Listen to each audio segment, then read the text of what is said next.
Listo. Buenos días. Mi nombre es Daniel Quintero. Yo soy residente de primer año en medicina interna de la Universidad de Antioquia. Este mes estoy rotando en el servicio de urgencias del Hospital Alma Mater y me corresponde realizar la charla del día de hoy, la cual pues está enfocada hacia el enfoque del paciente con síndrome constitucional. Listo, entonces vamos a dar a la charla para cumplir con el cronograma ya establecido. Entonces, aquí tenemos el índice, en donde vamos a hablar de definición, fisiopatología y fisiología de la pérdida de peso, un poco de epidemiología, etiología y clasificación, evaluación diagnóstica y pues enfoque de los pacientes. ¿Qué vamos a hacer con el seguimiento después de estos pacientes? Vamos a hacer unos apartados acerca de la población especial en ancianos y vamos a dar pues aval para la discusión y preguntas, y posterior a esto, si queda pues tiempo de la charla, hablar unas pocas palabras acerca de tamizaje de cáncer.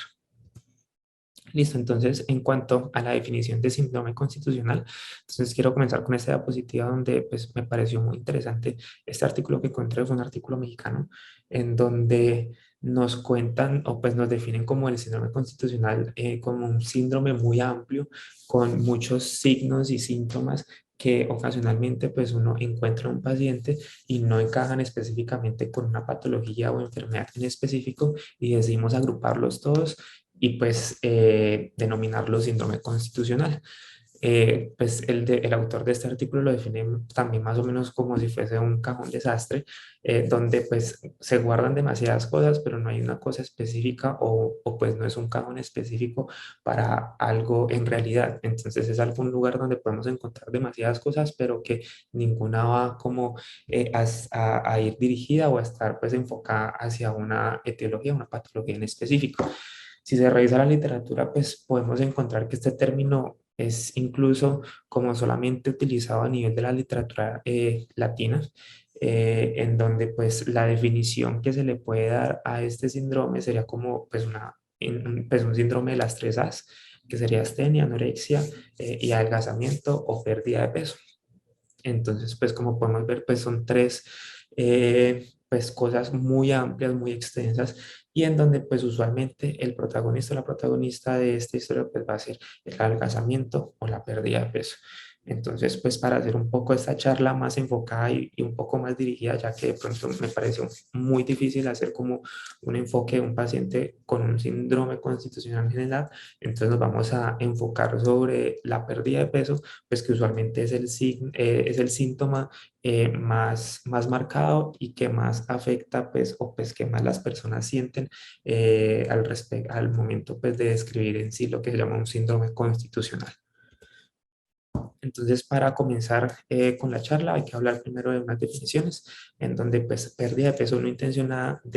pues, que clínicamente significativa se refiere a una pérdida de más del 5% del peso corporal basal de la persona. Esto es un poco difícil de objetivizar usualmente, porque las personas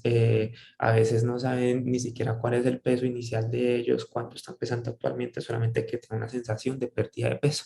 Y esto va a variar también mucho entre personas, entre los extremos de los pesos, ya sea personas muy obesas o personas muy delgadas, ya que pues 5% del peso corporal no va a ser lo mismo en una persona de 100 kilos o una persona de 40 kilos. A veces con este porcentaje, que es un poquito objetivizar, también la literatura nos recomienda pues una guía, más o menos una pérdida de más de 4,5 kilogramos. Sin embargo, pues siempre se prefiere hablar en porcentajes y no en números absolutos de kilogramos de peso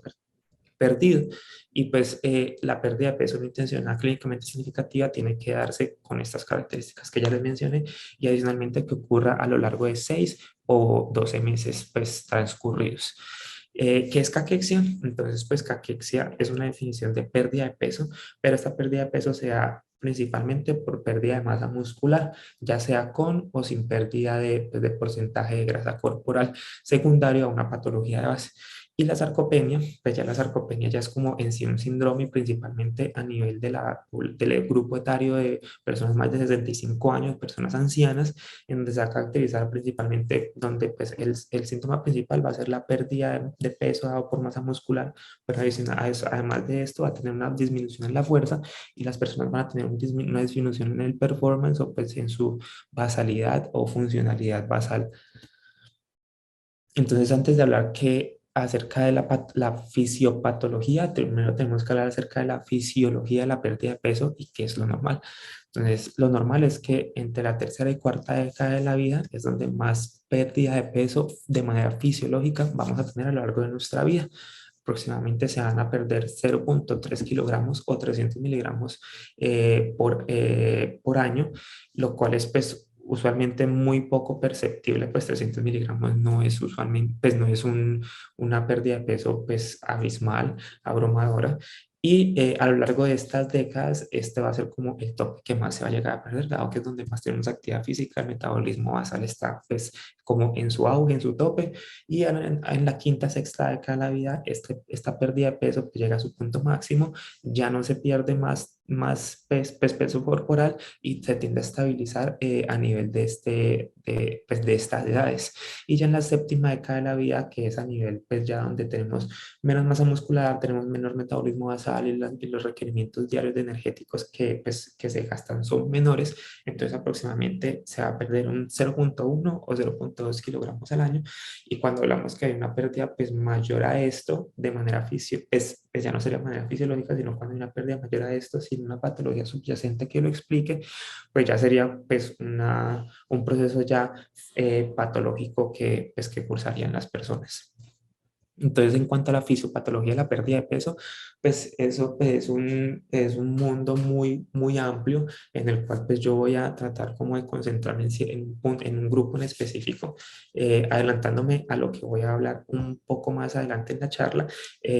Pues la pérdida de peso se va a clasificar en cuatro categorías principales: causas orgánicas malignas, causas orgánicas no malignas, causas psicosociales o psiquiátricas y las causas inexplicadas, en donde pues las últimas tres, las orgánicas no malignas, las psicosociales y las no explicadas, pues van a tener como sus procesos fisiopatológicos específicos dependiendo de la patología de base que esté sufriendo el paciente. Sin embargo, ya en el primer grupo que les mencioné, que son las causas orgánicas malignas, aquí es donde vamos a tener principalmente pues un mecanismo fisiopatológico un poco más estudiado, un poco más entendido,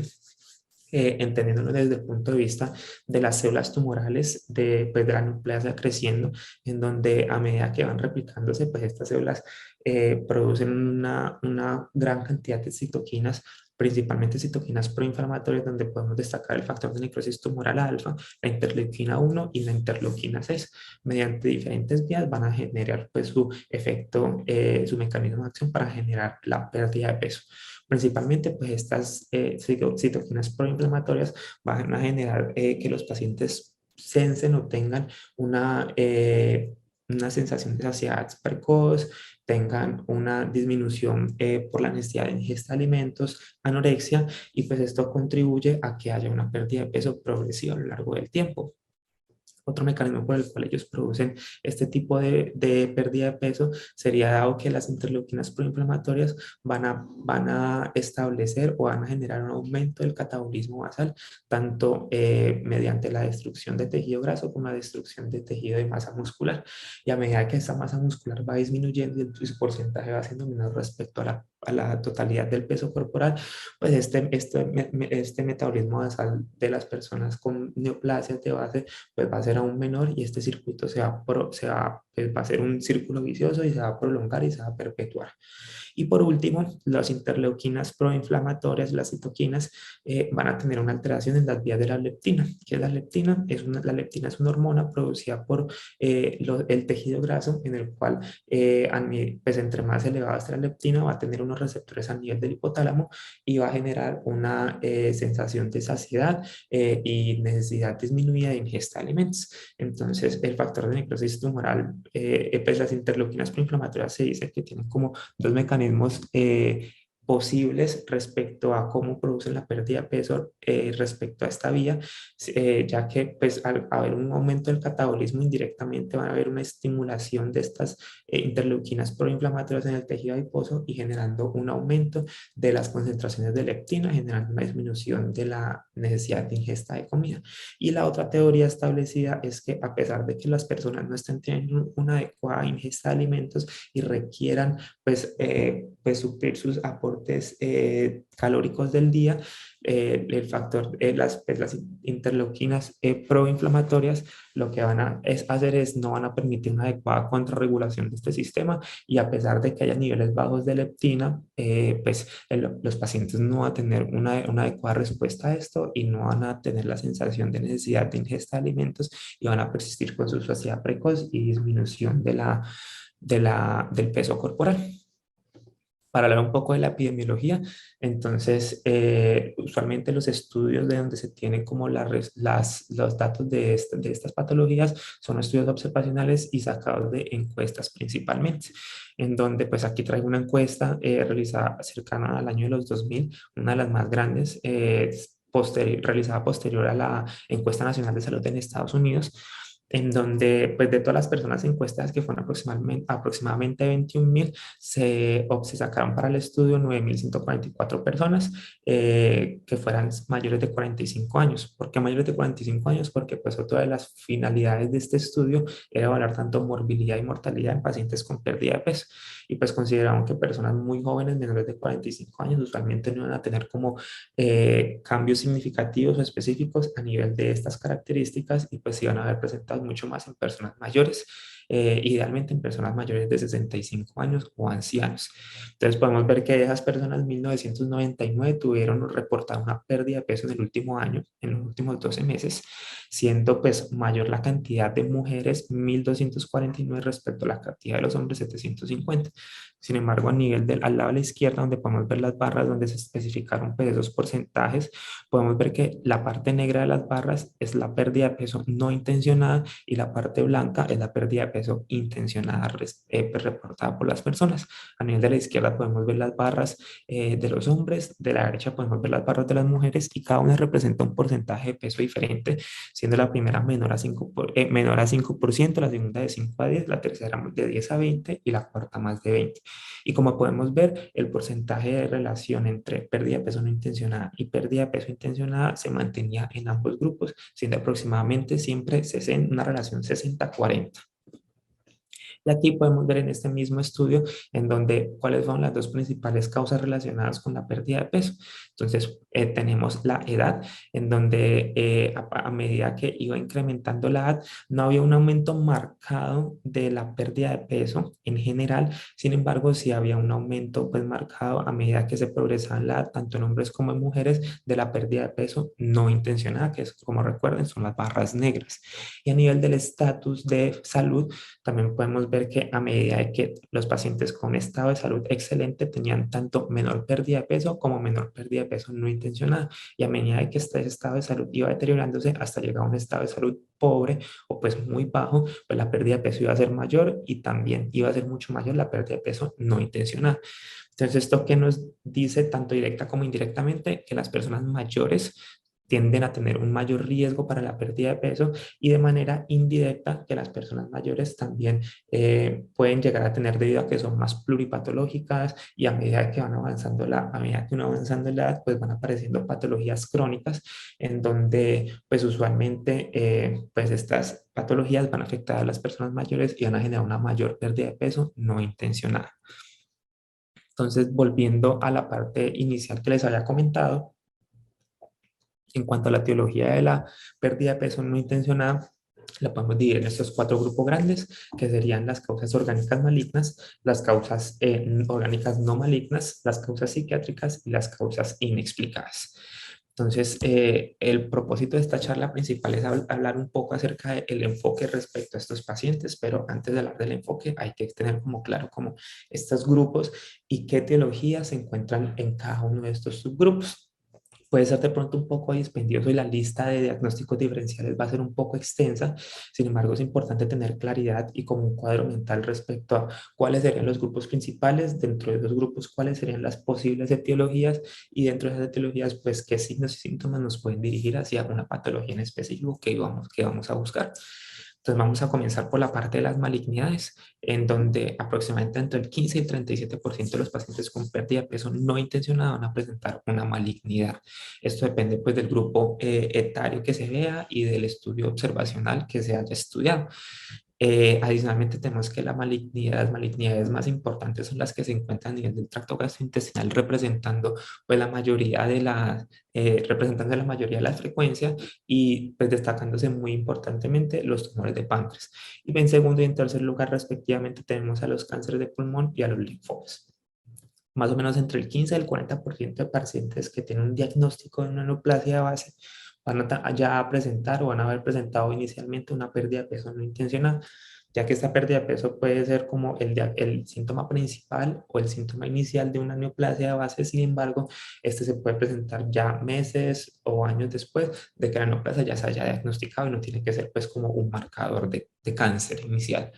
¿Y qué factores de riesgo tenemos para generar que una persona con pérdida de peso no intencionada sea una causa maligna? Entonces podemos tener la edad avanzada, que sean hombres, tabaquistas activos o pues por lo menos que hayan tenido un tabaquismo pesado en los últimos 10 a 15 años, y entre mayor pérdida de peso pues tengan los pacientes, pues más nos va a indicar a que sea una patología de posible etiología neoplásica.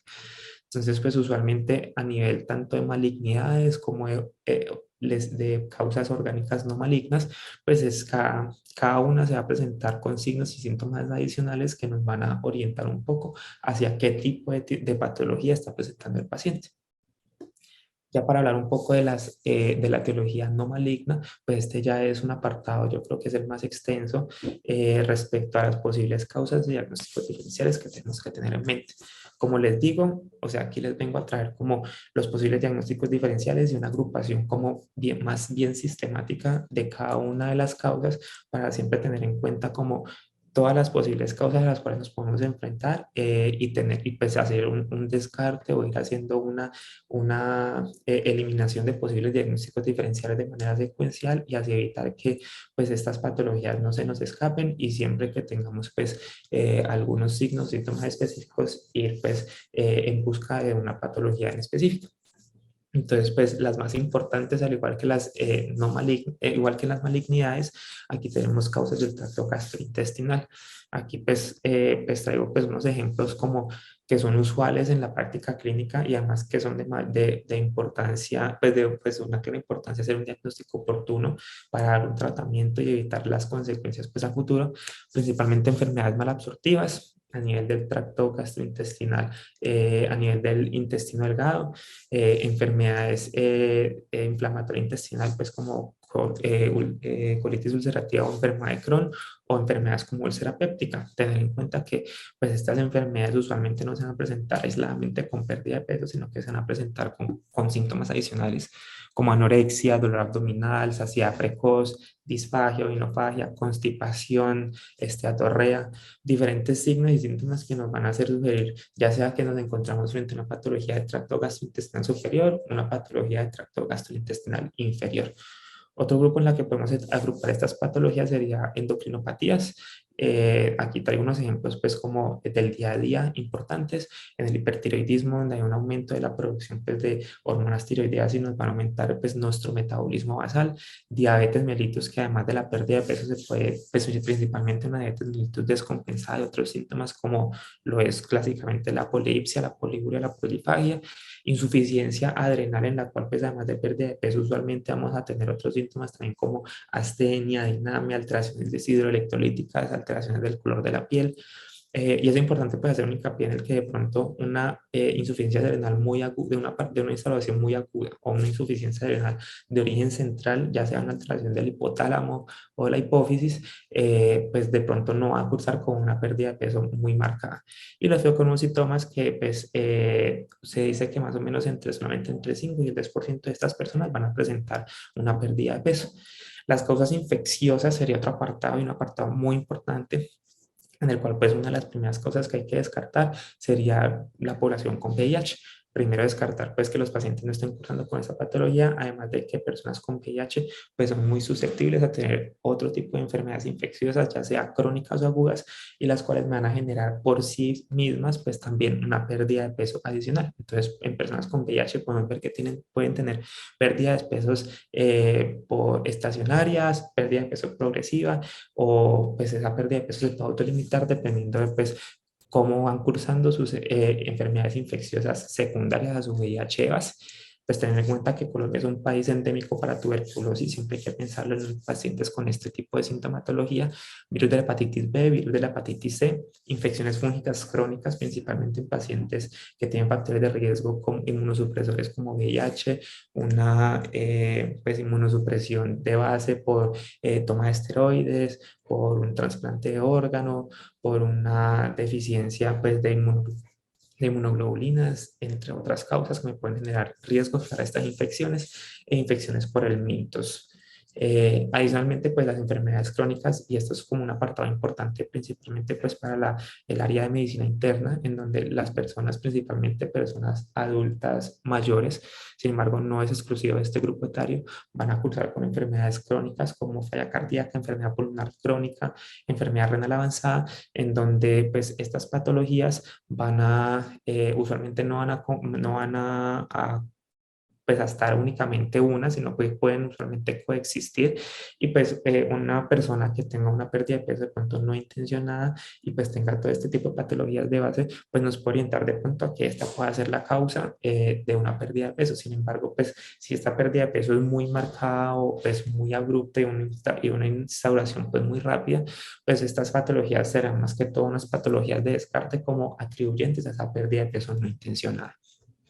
Y otras cosas un poquito más, menos comunes o pues que no se presentan con mayor frecuencia serían las causas reumatológicas, entre las cuales pues las dos principales que me pueden causar una pérdida de peso o pues un síndrome constitucional en sí sería la artritis reumatoidea o la artritis de célula gigante, esta última principalmente con una población pues de adultos mayores. Sin embargo, pues cada una va a tener, igual que todas las anteriores, unos signos y síntomas especiales o específicos de cada una de las patologías que nos van a orientar hacia estas, que pues la finalidad de la charla no es hablar de cada una en específico, sino que simplemente hacer un abordaje general y hablar acerca de los posibles diagnósticos diferenciales que tenemos que tener en mente y pues ahorita voy a proseguir con hacer el enfoque pues de los pacientes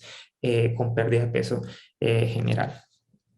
Pues otra de las causas de la pérdida de peso no intencionada serían los medicamentos, consumo de medicamentos, ya sea por formulación médica o consumo de automedicación o sustancias pues diferentes a las médicas. Dentro de las sustancias tenemos pues el uso o el abuso del alcohol, cocaína, marihuana, anfetaminas, y dentro de las sustancias y pues dentro de los medicamentos ya formulados por un médico, los cuales pueden tener como efecto adverso una pérdida de peso, serían anticonvulsivantes, hipoglicemiantes, medicamentos para patología tiroidea los inhibidores, por ejemplo, de la colinesterasa, principalmente en pacientes que están siendo tratados para demencia, la cual, como podemos ver en la columna de la derecha, sería otra de las posibles etiologías a tener en cuenta, principalmente pues, en el grupo de enfermedades neurológicas, agrupada además de la demencia conformada por accidentes cerebrovasculares, enfermedad de Parkinson, enfermedad de esclerosis lateral amiotrófica, las cuales principalmente estas patologías lo que nos van a decir es que el paciente es dependiente, ya sea parcial o completamente de un cuidador, y pues usualmente su cuidado personal va a estar en manos de otras personas y pues todo depende tanto de los factores sociales como funcionales de estas personas, que tanto pueden llegar a tener pérdida de peso y qué tanto esta pérdida de peso se puede estar atribuida a este tipo de enfermedades.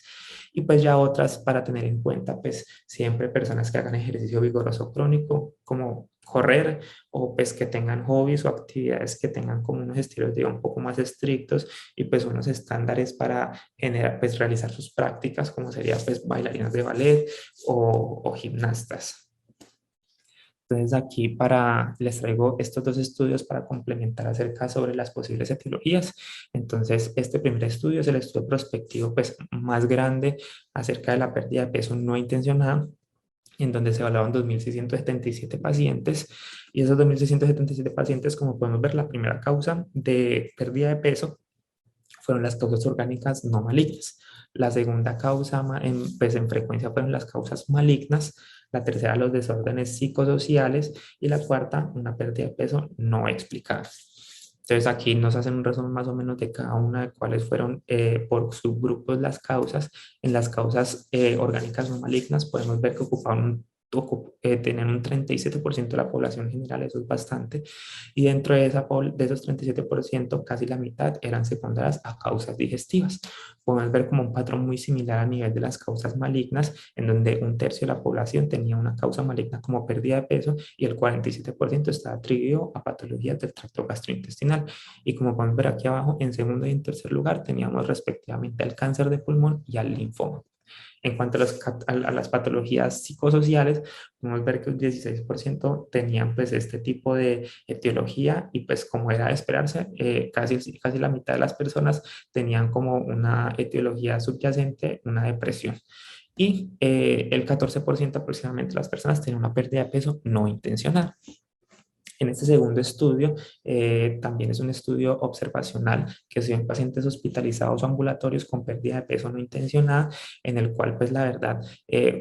las causas no malignas orgánicas se mantenían en primera posición,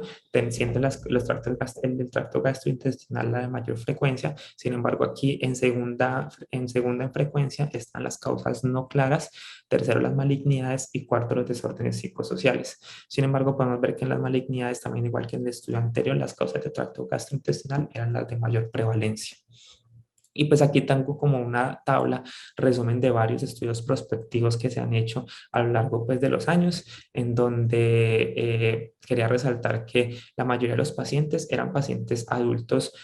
mayores, usualmente mayores de 60 años e incluso pues mayores de 65 años, que es una población, como ya había dicho, una población de riesgo tanto por la edad, por las patologías de base que tienen, y además que la pérdida de peso no intencionada de una causa no clara podía ocurrir hasta desde el 16% hasta incluso casi un tercio de la población, un 28%. Este porcentaje no se toma muy en cuenta porque tuvo muchas pérdidas a lo largo del seguimiento de esos pacientes en el estudio. Entonces, ya para iniciar hablando del enfoque diagnóstico de estos pacientes, es muy importante, aquí como está encarcelado a lo último de la diapositiva, que hay una gran gama, como ya vieron, de diagnósticos diferenciales y de grupos de etarios y de etiologías en los cuales se pueden ubicar. Entonces, pues no hay un enfoque como específico en estos pacientes. Sin embargo, se trata de tener como un análisis y un enfoque sistematizado para evitar que no haya sesgos al momento de evaluar los signos y los síntomas de los pacientes y evitar que alguna etiología se nos pase por alto.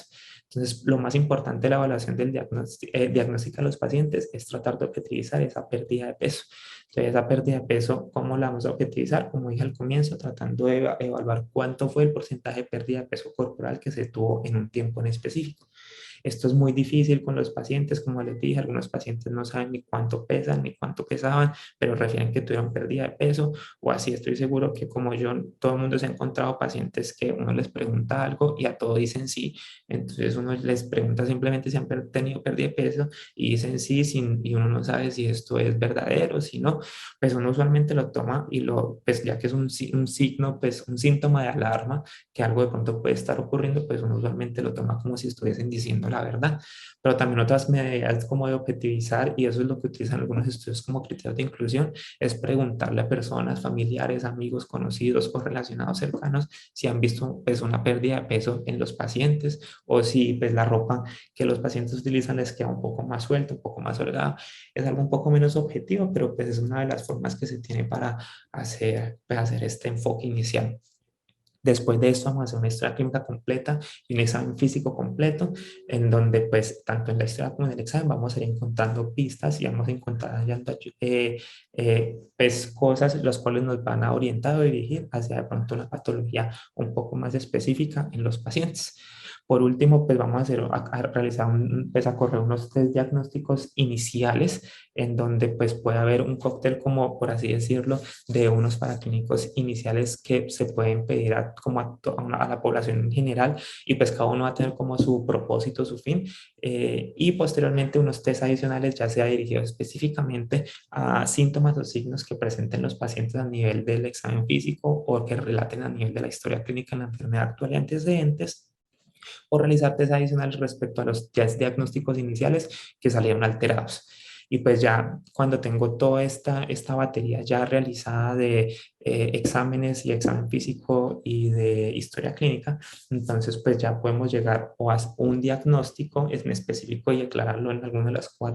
en las cuatro categorías, o tener pues un diagnóstico no especificado, una causa no, pues, no explicada, y por lo cual se debe hacer un seguimiento pues a ese tipo de pacientes. Entonces, en cuanto a la historia clínica, documentar la pérdida de peso. El patrón de pérdida de peso también es muy importante, ya que no es lo mismo que alguien haya perdido 10 kilos durante todo un año, o que alguien haya perdido 10 kilos en 2 semanas o en un mes. Adicionalmente, pues que esta pérdida de peso, pues no es lo mismo también tener una pérdida de peso, por ejemplo, en enero de 5 kilos, y después de enero hasta diciembre tener un peso estable a lo largo de todo el año. Entonces, pues cada una de esas patologías cada una de esas presentaciones nos puede prender alarmas o nos puede de pronto dar un panorama un poco más tranquilizado respecto a la pérdida de peso. Entonces es importante siempre especificar bien ese patrón. Pues también síntomas asociados que orienten a alguna etiología, medicamentos o sustancias usadas por todos los pacientes, factores funcionales, cuál es su funcionalidad, cuál es la dependencia, si es dependiente total, si es dependiente, si es parcialmente dependiente o independiente, factores sociales, ya sea económicos o porque no tienen un cuidador que esté todo el tiempo con ellos, un hogar geriátrico que no les ofrece como la supervisión necesaria a todos los ancianos, entre otros. Y pues los trastornos funcionales siempre tenerlos en cuenta, pero como sabemos, estos son unas patologías de descarte que después de descartar causas orgánicas malignas y no malignas, pues ya podemos hacer un diagnóstico con estos, pues en este ámbito. El examen físico, aquí no me voy a detener mucho, ya que pues hay que hacer un examen físico completo, detallado, de todos los sistemas, evaluando posibles posibles alteraciones que me puedan estar explicando los signos y síntomas ya descritos por los pacientes. Y pues, pues una parte en donde hago hincapié sería como... siempre realizar una búsqueda exhaustiva al punto de alteraciones a nivel del examen físico que me puedan orientar hacia una etiología maligna, principalmente teniendo en cuenta los signos y síntomas que me comente el paciente, ya que pues estas etiologías, aunque no son las más frecuentes, pues usualmente pues son las más devastadoras y las que causan mayor mortalidad en los pacientes. Y pues siempre hacer una búsqueda exhaustiva de esto. Sin embargo, pues va a haber momentos en los que el examen físico va a ser completamente normal, o pues los pacientes presentan un sinfín de signos y síntomas en los cuales pues no podemos como encasillar en un solo sistema. Y pues por eso siempre la acotación en hacer un examen físico es exhaustivo y pues pues sí, muy, esta es como una parte muy importante del enfoque de los pacientes. Esta ya es como la batería de test diagnósticos iniciales que les estaba comentando anteriormente, en donde pues se van a pedir pues todos estos tipos de test iniciales, usualmente buscando o haciendo pues un barrido en general, un chequeo general de que todos los sistemas estén funcionando de una manera adecuada, y adicionalmente pues cada una, alteraciones en cada una de estos test diagnósticos iniciales me puede como hacer como orientar o guiar o abrir las puertas hacia buscar etiologías pues específicas. Un cuadro hemático completo, hay que evaluar siempre pues los niveles de hemoglobina para ver que los pacientes no estén cursando con anemia, pues evaluar la línea blanca para evaluar si hay unas tanto citopenias como leucocitosis que me genere, pues me sugiera como un proceso infeccioso crónico, o pues un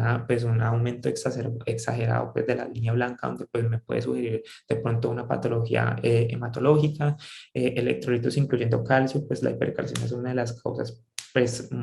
con bastante relativamente frecuencia de estos síntomas inespecíficos, entre los cuales está la pérdida de peso. El LDH que aumentaba me puede sugerir, más no es específico, de un proceso neoplásico, glucosa y hemoglobina glicosilada para una diabetes mellitus mal controlada, una diabetes mellitus de novo, función renal uroanálisis, perfil y función hepática, TSH. Voy a hacer un hincapié de pronto en la sangre oculta en ese, ya que pues su uso ha venido por así decirlo, en desuso, ya que si se sospecha que el paciente cursa con una patología pues del tracto gastrointestinal y principalmente en pacientes con pérdida de peso no intencionada, pues ya los pacientes se van a beneficiar pues de estudios adicionales específicos, ya sea imagenológicos, endoscópicos, entre otros. Además de que pues si tenemos un test de sangre oculta en ese es positivo o alterado, pues eso nos va a obligar a tener pues que hacer estudios imagenológicos adicionales posteriores. Entonces, pues esto está muy debatido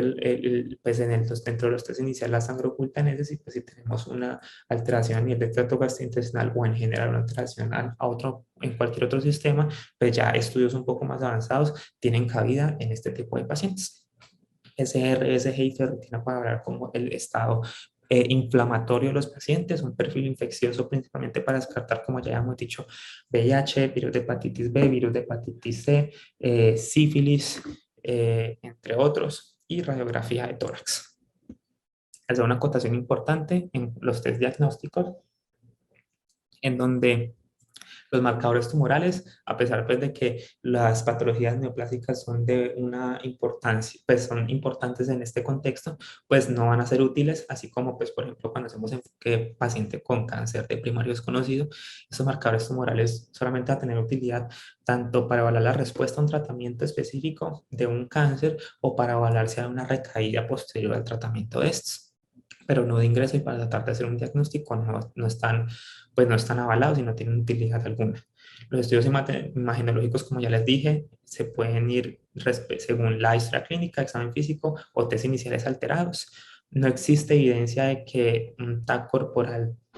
a ciegas o de entrada, ya sea TAC de tórax, abdomen y pelvis, se realiza sin tener unos síntomas o signos específicos en pacientes con pérdida de peso. Y los laboratorios, pues que me sugieran una causa específica, una alteración, pues se deben hacer estudios adicionales, pues ya para estudiando específicamente estas etiologías en las que se sospechan.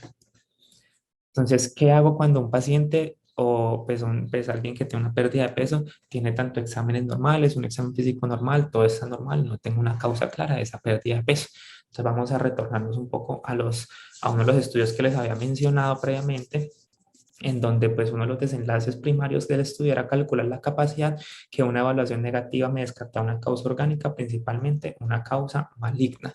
Entonces, dentro de los estudios que se le hicieron a estos pacientes están todos los anteriormente mencionados, los paraclínicos, la placa de tórax y adicionalmente realizar una ecografía de abdomen total.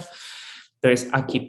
lo que podemos evidenciar, vamos a enfocarnos primeramente en el grupo de patología maligna, en donde podemos ver que los laboratorios en el 100% de este grupo tenían una alteración, al menos en un paraclínico. Más o menos un 55%, más de la mitad, tenían alteraciones, cualquier alteración a nivel del examen físico, y un total de 0 pacientes tenían pues una evaluación basal totalmente negativa, o sea, ninguno de este grupo. En cuanto al grupo de patologías orgánicas no malignas, tenemos que casi un 94%, también muy alto, de pacientes tenían al menos una alteración en los laboratorios. También la mitad de los pacientes iban a tener alteraciones a nivel del examen físico, y solamente 2 pacientes, o sea, menos del 6%, iban a tener una evaluación basal totalmente normal. Pero cuando ya nos encontramos en los pacientes con causas no orgánicas, ya sea psiquiátricas o pues, una causa indefinida, un poco menos de la mitad iban a tener alteraciones en los laboratorios, y estas alteraciones en el estudio refieren que eran alteraciones como aisladas y poco significativas en el estudio. En el examen físico, el 100% de pacientes tenían un examen físico totalmente normal. Y pues al último teníamos un 52% en el cual los pacientes tenían una normalidad tanto en el examen físico como en los, pues a nivel de paraclínicos en el laboratorio. ¿Qué pasó en el seguimiento de estos pacientes? Entonces, pues en cuanto a la malignidad, es una muerte, pues como se esperaba, de más de la mitad de los pacientes, de 55%. En las malignidades, en las no malignidades y en las no orgánicas, murieron solamente 2 personas aquí en este grupo, uno por infarto fulminante y otro pues que no se desconoce la causa y no se realiza autopsia. Sin embargo, lo más importante de esta tabla es esta última columna, en donde podemos ver que tanto las personas que sobrevivieron y tuvieron un incremento o un peso estable y un aumento de su funcionalidad, pues en el grupo de personas con patología no orgánica, esta relación era muchísimo mayor. Entonces, con este estudio de pronto nos podemos tranquilizar y pues podemos ver que una evaluación normal y un tamizaje laboratorio normal hace que sea poco probable un cáncer o una patología orgánica severa. Y respecto pues, agrupando el grupo, el estudio anterior y este estudio que les vamos a hablar, voy a hablar unas recomendaciones que se pueden llegar a hacer acerca del seguimiento. Entonces, en este estudio, pues que fue el de 2.700 pacientes, donde 375 tuvieron una pérdida de peso no explicada, podemos ver que se hizo un seguimiento posterior específicamente en este grupo, aproximadamente 47.5 meses en total, en donde podemos ver que a los 18 meses hubo una muerte de 18 personas y una pérdida del seguimiento en 10 personas más. De esas 18 personas se realizaron 13 autopsias en donde se diagnosticaron 8 neoplasias adicionales a las cuales ya se habían diagnosticado inicialmente, entre los cuales destacamos linfoma, melanomas metastásicos y carcinoma de células renales. Y posteriormente, en el mes 18 al mes 66, murieron 54 personas, se perdieron 27 en el seguimiento y de esas 54 se realizaron 27 autopsias, donde se hicieron diagnóstico de 5 neoplasias adicionales, donde otra vez se encuentra el linfoma no Hodgkin, melanoma metastásico y adicionalmente había un tumor de células germinales diseminado y un cáncer de primario desconocido. Aquí tenemos 14 neoplasias que no se habían diagnosticado inicialmente, más otras 4 que se diagnosticaban en personas que todavía seguían vivas en este grupo, haciendo un total de 18 pacientes. Y esos 18 pacientes en este grupo hacían pues, en total aproximadamente un 4% de las personas que tenían inicialmente una pérdida de peso no intencionada tuvieron un diagnóstico de un cáncer en los siguientes 66 meses. Sin embargo, pues este porcentaje sigue siendo pues un poco bajo.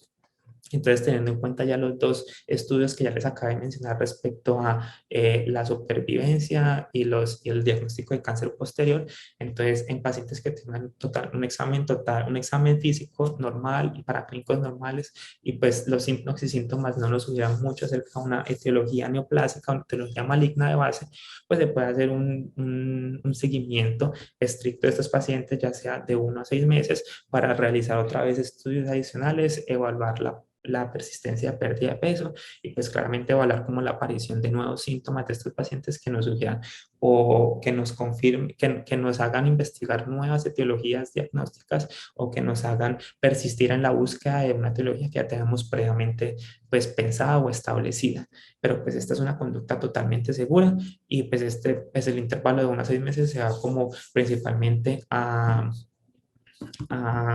qué? A escoger respecto a las preferencias del paciente y pues también muchos factores psicosociales pues de barreras para la adquisición de citas de control, entre otras, pues también van a jugar un papel muy importante. Entonces vamos a hacer un hincapié ya para ir finalizando acerca de la pérdida de peso en ancianos, en este grupo etario principalmente, en donde pues igual se van a clasificar la pérdida de peso en las 4 categorías que ya les mencioné previamente. Sin embargo, existen unas mnemotecnias a nivel de la literatura en la cual nos pueden generar como pues conciencia o mantener como pues en mente posibles patologías que van a ser de mayor frecuencia en personas ancianas o no necesariamente en personas ancianas, sino personas también un poco más jóvenes, pero que por sus patologías de base tengan ya sea una dependencia de alguien o una disminución en su funcionalidad, ya sea en el ABC básico o avanzado y requieran de un cuidador constante. Entonces, entre estas mnemotecnias tenemos, pues, la primera son las 9Ds, que ya lo último, pues, han añadido una décima D, tenemos demencia, depresión, enfermedades agudas crónicas, alteraciones en la deglución como disfagia, diseusia, diarrea crónica, medicamentos. Importante esa parte de la dentición o salud oral, en la cual pues algunos pacientes que no tienen pues una buena red de apoyo pueden tener una disminución en la dentición, esto no les permite como una adecuada nutrición o ingesta de alimentos sólidos o pues por ejemplo pues carnes proteicas pues, que tienen un alto valor nutricional como la carne, el pollo, el cerdo, entre otras cosas. Disfuncionalidad basal, si el paciente es dependiente o no dependiente, y pues causas idiopáticas o causas no establecidas de la pérdida de peso, como la décima D. Y está la otra mnemotecnia que son Meals on the Wheels, que la verdad pues agrupa muchas de de las causas que ya se habían mencionado en las 9Ds, pues adicionando algunas otras, como lo es el alcoholismo y la anorexia nerviosa, la ausencia de dinero o pues más bien como barreras sociales que puedan tener los pacientes, alteraciones hormonales como hiper o hipotiroidismo, hiperparatiroidismo o insuficiencias adrenales, dietas bajas en colesterol y bajas en sal y pues más que todo como, como ya lo he dicho previamente, problemas sociales o pues dificultades para el cuidado adecuado de estas personas ancianas que requieran pues un cuidador o pues tengan una funcionalidad con una dependencia pues en sus actividades de la vida básicas. Entonces, ¿qué es importante además de lo ya mencionado en estos pacientes? Entonces, como podemos ver en la tabla de abajo, en uno de los estudios que les mostré, los agrupaban entre personas mayores de 65 años y menores de 65 años. Dentro de pues, las causas de mayor predominancia están las causas orgánicas no malignas y casi la mitad de los pacientes tienen una alteración a nivel de la dentición, de la deglución o pues a nivel de la cavidad oral. Entonces es siempre muy importante evaluar está en el examen físico esto en los pacientes y a diferencia de los pacientes jóvenes, siempre en los pacientes ancianos se debe hacer un acompañamiento con el grupo de nutrición, debido a que los pacientes ancianos, aunque tengan una patología de base que les esté generando esta pérdida de peso, pues usualmente además de eso también van a tener una malnutrición pues añadida a esta patología. Entonces siempre es importante tener un acompañamiento con nutrición y además de eso, pues siempre evaluar las funciones cognitivas, estado de ánimo con escalas validadas para esclarecer que esta pérdida de peso no se ha dado por pues, factores psicosociales del paciente. ¿Qué podemos hacer como pues con los ancianos para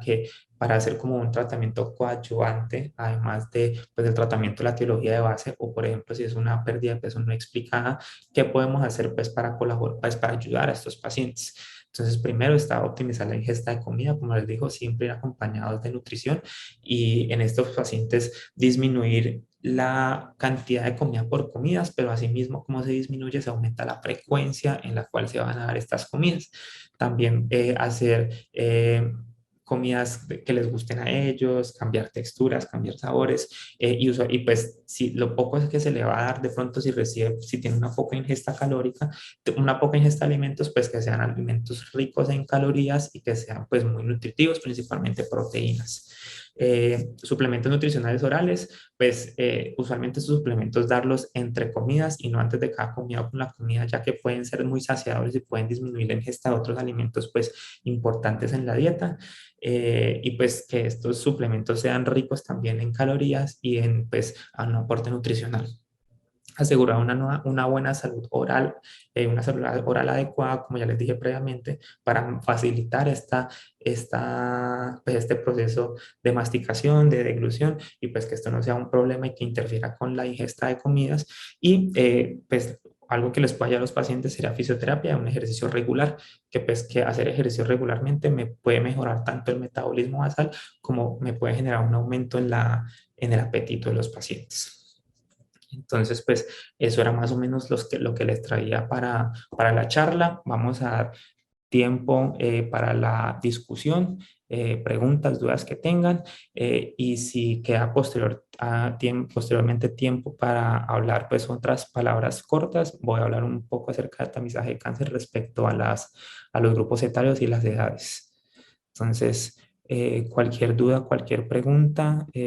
levantan la mano para dar las palabras o pues alguna duda que haya en el chat. Aquí tenemos una pregunta en el chat que dice que si cambia el enfoque cuando la pérdida de peso, además de no intencionada, es significativa. Entonces, pues, o sea, cuando hablamos de una pérdida de peso, como lo dije al inicio de la charla, significativa, nos referimos a una pérdida de peso, pues, de más del 5% del peso corporal, pues, basal. No sé, doctor Juan, si cuando significativa se refiere como una pérdida muy, pues, muy marcada, muy exponencial. En el tal caso, pues, o sea, no cambiar el enfoque porque el enfoque igual, como dije al comienzo, va a ser sistemático, va a ser como utilizando, pues, haciendo una historia clínica y un examen físico completo y descartando, y pues utilizando como una batería inicial de test diagnósticos, lo que sí nos va a cambiar pues de pronto va a ser la sospecha diagnóstica, ya que una pérdida muy marcada de peso, como les dije inicialmente, va a ser pues, ya encasillada principalmente en tanto patologías orgánicas como orgánicas no malignas como las malignas, orientándonos más un poco más hacia las patologías malignas. Sin embargo, pues el diagnóstico o el enfoque inicial de todos los pacientes va a ser más o menos de la misma manera y lo que nos va a cambiar, pues como qué test corremos o qué cosas específicas se realizan, sería unos síntomas o signos específicos del paciente o pues ya unos hallazgos alterados a nivel del examen físico o pruebas de laboratorio iniciales. Bueno, aquí tenemos otra pregunta, ¿cuáles estudios son indispensables para realizar en el servicio de urgencias? ¿Quiénes se deben estudiar ambulatoriamente? Entonces, pues la verdad, respecto a lo que averigüé este tema y pues lo que incluso pues en la práctica clínica podemos evidenciar pues todos en algún momento, un síndrome constitucional usualmente o pues una pérdida de peso en sí no va a ser como la causa como principal por la cual van a consultar los pacientes a urgencias. De pronto, si un paciente tiene una pérdida de peso secundaria, un cáncer, usualmente no va a presentar, no va a ir a urgencias principalmente por esta pérdida de peso, sino ya sea por una complicación de su patología, ya sea un sangrado, disnea, edemas, asitis, entre otros. Entonces, pues la verdad, la mayor, pues ya, dado, pues ya teniendo la oportunidad y la posibilidad de realizar estudios principalmente pues en nuestro país, en donde de pronto hacer un seguimiento de hacer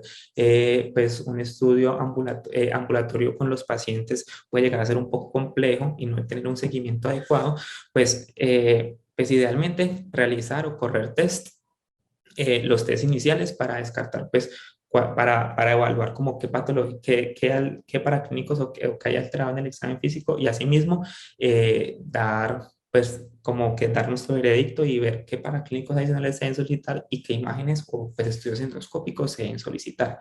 A mi juicio y pues a mi parecer, que la verdad pues no encontré pues una respuesta específica en la literatura para esto, o pues más bien pues no, tú, pues sí, no encontré en ningún lado, pues ¿qué se podría realizar ambulatoriamente? En teoría, si un paciente, además de la pérdida de peso, no está teniendo como alguna otra o algún otro síntoma o signo que me genere como una necesidad urgente de una hospitalización o pues un signo de alarma que requiera estudios adicionales además de la pérdida de peso, pues la verdad estos estudios podrían realizarse de forma ambulatoria y lo que le digo es más como principalmente la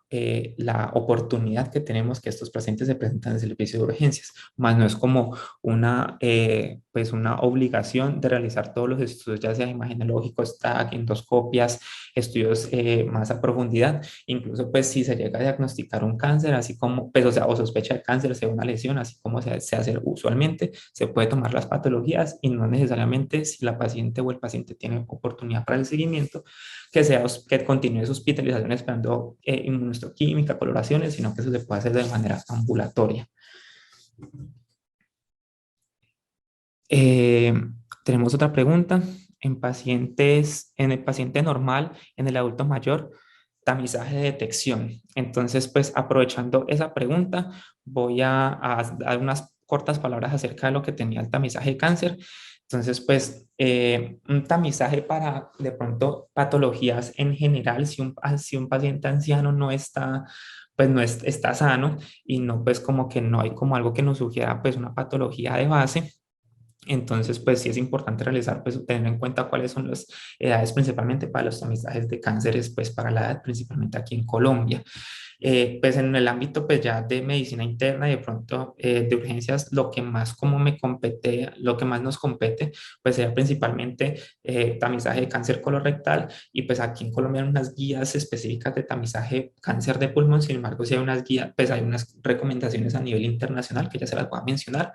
El tamizaje de mama, próstata y cervix, pues eso ya es, o sea, pues es importante como internistas, como urgentólogos o pues como médicos generales incluso, siempre tener en cuenta y preguntar a los pacientes cuándo fue su última tamización y asimismo también va a ser remitirlos o pedir los exámenes específicos para este tipo de tamizaje. Sin embargo, va a hacer hincapié en el cáncer de colon y en el cáncer de pulmón, en donde pues en el cáncer de colon, pues hacían a grosso modo ya pues que en aras del tiempo, usualmente se inicia la tamización según la guía que se vea, de 45 a 50 años. Nuestra guía colombiana lo hace referencia en un paciente sin factores de riesgo a los 50 años. Se hace con colonoscopia, pues es el examen avalado aquí a nivel nacional y ese tamizaje transcurre hasta los 75 años o hasta que los pacientes tengan una expectativa mayor por lo menos de 10 años, ya que esto puede ocurrir antes o después de los 75 años. Y estos son como los diferentes tipos de tamizaje que se pueden realizar según las guías. Cada uno tiene evidencia de que reduce mortalidad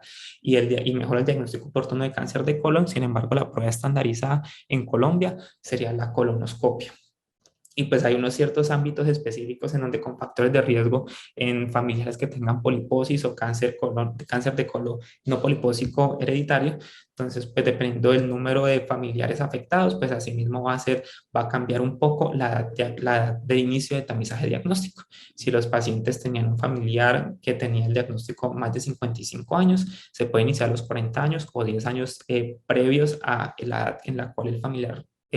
tuvo su diagnóstico de cáncer, o si de pronto era menor de los 55 años o tenía dos familiares de primero o segundo grado con cáncer, pues con cáncer de colon polipósico no, con cáncer de colon pues diagnosticado previamente, también esto se puede realizar a los 40 años, 10 años previos al diagnóstico de su familiar, pero ya no va a ser cada 10 años como usualmente se hace, sino cada 5 años. Y pues para cerrar, pues esta parte, esta pregunta sería pues como el cáncer de pulmón. Aquí en Colombia pues no hay una guía sobre tamizaje de cáncer de pulmón establecida, pero pues sí hay unas recomendaciones a niveles internacionales, ya sea pues dada por la Academia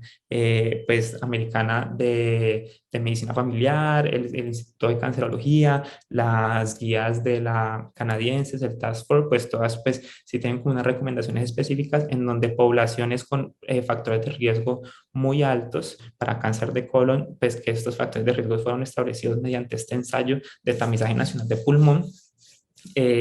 Eran principalmente personas entre 55 y 75 años, con una historia de un índice paquete año por lo menos mayor o igual a 30 paquetes año, y personas que continúen fumando o que hayan descontinuado el tabaco en los últimos 15 años. Listo, entonces son como los factores de riesgo más importantes, y pues estas son como recomendaciones en general que se han dado en las últimas recomendaciones que se han dado, en las cuales pues se encuentran los tres factores de riesgo que ya mencioné previamente. En algunas guías incluso lo toman desde 20 paquetes año, no 30, y pues que claramente, al igual que en cáncer de colon, la expectativa de vida sea por lo menos de 10 años, y este tamizaje se puede tener si el paciente dejó de fumar y ya han transcurrido por lo menos unos 15 años. Y es importante tener en cuenta que si un paciente se va a someter a un tamizaje de cáncer de pulmón, pues hay que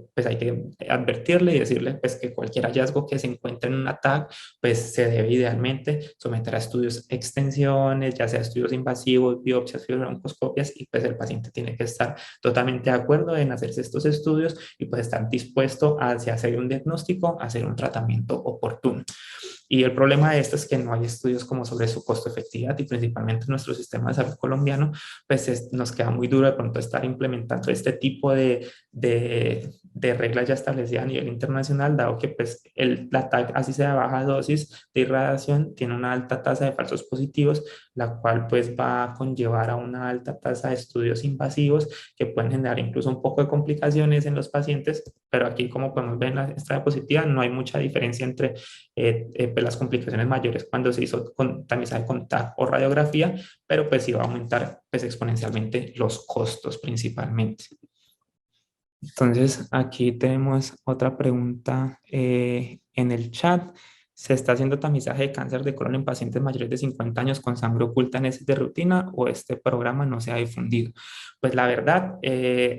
como les venía comentando, aquí en Colombia la prueba establecida en las guías colombianas, que la última actualización de cáncer de colon fue en el 2013, lo que está establecido en Colombia es realizar una colonoscopia cada 10 años. Uno se puede como ayudar de esta colonoscopia con estudios anuales con tamizajes de heces ocultas en heces, de sangre oculta en heces. Sin embargo, como les dije, siempre que va a haber un estudio o pues un estudio alterado de sangre oculta en heces, pues este estudio se tiene que complementar con estudios endoscópicos. Entonces, por eso usualmente pues la rutina es la colonoscopia. Sin embargo, pues en las guías internacionales de gastroenterología, incluso las del 2022, esos, pues el tamizaje con sangre oculta en heces todavía sigue siendo una de las opciones. Eso pues también depende como de el paciente al que nos enfrentemos. Puede haber pacientes que se rehusan a hacer colonoscopias, no les gustan, prefieren pues algo menos invasivo, pero siempre aclararles que siempre y cuando hay una alteración en estos test iniciales, pues se debe correr pues unos estudios endoscópicos idealmente. Pero pues como aquí podemos ver, sangre oculta en heces de alta sensibilidad se podría realizar cada año eh, como un diagnóstico pues de tamizaje. En cuanto al tamizaje de cáncer gástrico, pues la verdad, no se lo quedo viendo porque no, pues no encontré como unas guías específicas aquí en Colombia, tamizaje de cáncer gástrico, en ese momento no tengo claro cuándo se realiza pues este tipo de tamizaje en personas adultas mayores, a partir de qué edad y con qué factores de riesgo. Aquí tenemos pues más preguntas. ¿La dieta saludable qué efecto tiene? Pues la dieta saludable más que pues un efecto, pues o sea, tendría como pues prevención principalmente en patologías crónicas o pues, que pueden llegar a presentar los pacientes y pueden generar pues como un aumento en el riesgo de generar pérdida de peso, como les dije, entre más pluripatológicos, mayor riesgo de pérdida de peso hay. Sin embargo, pues no es como, pues o sea, pues es una medida que independientemente de una persona con pérdida de peso o no, pues se debe establecer y se debe establecer en un programa de protección, de promoción y prevención de la salud, ya que pues no solamente pues va a prevenir tanto enfermedades crónicas, sino que pues nos va a generar, pues nos va a tener múltiples ayudas o pues múltiples prevenciones en factores de riesgo cardiovasculares, pues aumento del sistema inmunológico, entre otras cosas. O sea, ya una dieta saludable en sí va a ser pues más que algo específico para una pérdida de peso, sino pues ya generalizado para población, idealmente en un plan de promoción y prevención. Y, y para ya finalizar, yo creo que ya finalizando con las preguntas, el CA19, pues 119 para cáncer gástrico, como pues dije pues en una parte de la charla, los marcadores tumorales no son de utilidad para un diagnóstico o para un tamizaje de personas, aún así se sospeche este tipo de cáncer. Ya estos marcadores, cuando ya se hace un diagnóstico de un cáncer en específico, sí van a tener importancia medirlos y tener sus niveles basales, y después de estos niveles basales ir haciendo una evaluación pues ya específica con el oncólogo y un seguimiento para evaluar qué tanto es la respuesta al tratamiento con la disminución de estos niveles, y en un futuro, pues cuando se haga un control de estos pacientes, si dado el caso, por ejemplo, que entren en remisión, si hay una recaída del tumor, pues estos marcadores nos van a ayudar mucho respecto a esta parte de recaídas y respuesta al tratamiento.